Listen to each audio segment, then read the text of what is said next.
انسان سے شکوہ کرتے ہیں، میرے سے آپ سے شکوہ کرتے ہیں، یا ایھا الانسان ما غرک بربک الکریم، اے انسان تجھے کس چیز نے تیرے رب کریم سے غافل کر دیا ہے؟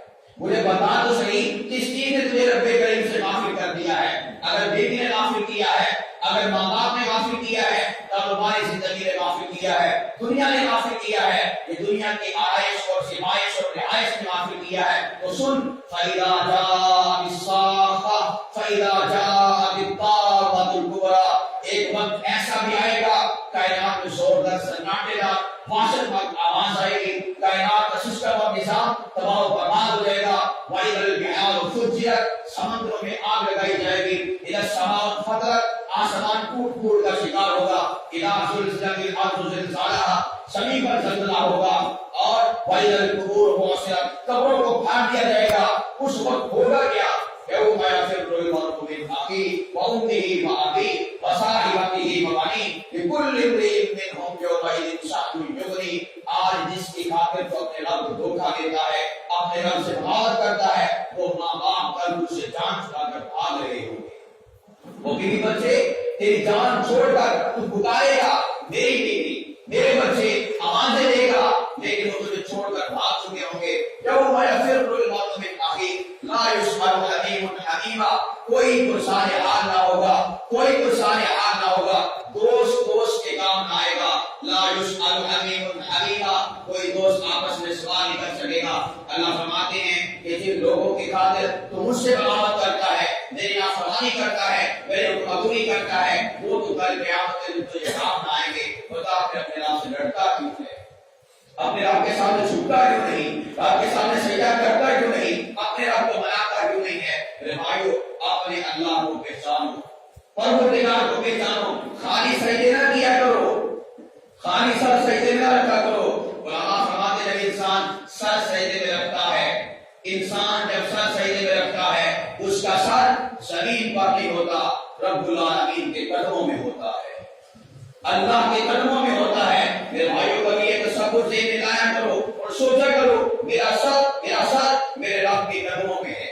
اور پھر اس وقت جب انسان کہتا ہے سبحان ربی الاعلیٰ، سبحان ربی الاعلیٰ، سبحان ربی الاعلیٰ، سب سے اعلیٰ، سب سے بلند و بالا، سب سے ارفع، سب سے اونچا میرا پروردگار ہے۔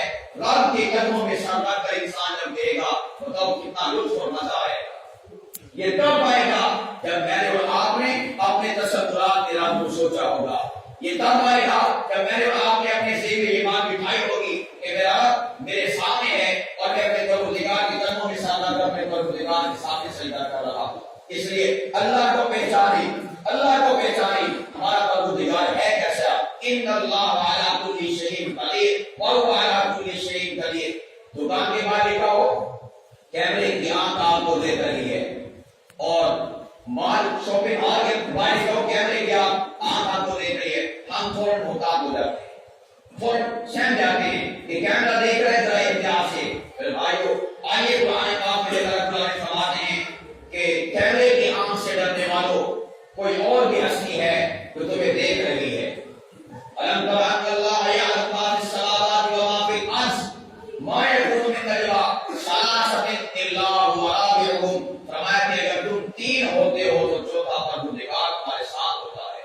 وَلَا خَمْسَةٍ إِلَّا هُوَ سَادِسُهُمْ، تم پانچ ہوتے ہو تو چھٹا تمہارا پروردگار تمہارے ساتھ ہوتا ہے۔ وَلَا أَدْنَىٰ وَلَا أَكْثَرَ، کم ہو یا زیادہ پروردگار تمہارے ساتھ ہوتا ہے۔ ایسا پروردگار ہے۔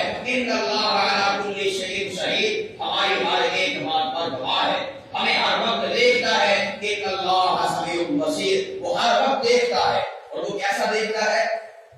زلیخا یوسف علیہ السلام کو پردوں میں لے کر گئی، 7 کمروں میں لے کر گئی، وہاں پر جانے کے بعد اس نے ایک کام کیا۔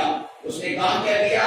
اس نے اپنے ساتھ سے دوپٹہ اتارا، ساتھ سے دوپٹہ اتار کر ٹیبل پر پڑے ہوئے بت کے اوپر یوں کر کے ڈال دیا۔ یوسف علیہ السلام نے پوچھا کہ دوپٹہ تو سر پہ لیا جاتا ہے، پھر ٹیبل کے اوپر یہ پڑے ہوئے بت کے اوپر ڈال دیا۔ تو زلیخا نے جواب دیا تھا، زلیخا کہنے لگی ہے یوسف یہ میرا پروردگار ہے اور میرا ارادہ تیرے ساتھ بدکاری کا ہے، میں یہ چاہتی ہوں کہ میرا پروردگار اپنی نگاہوں سے مجھے یہ بدکاری کرتا ہوا نہ دیکھے، اس لیے اپنے پروردگار کی آنکھوں کے سامنے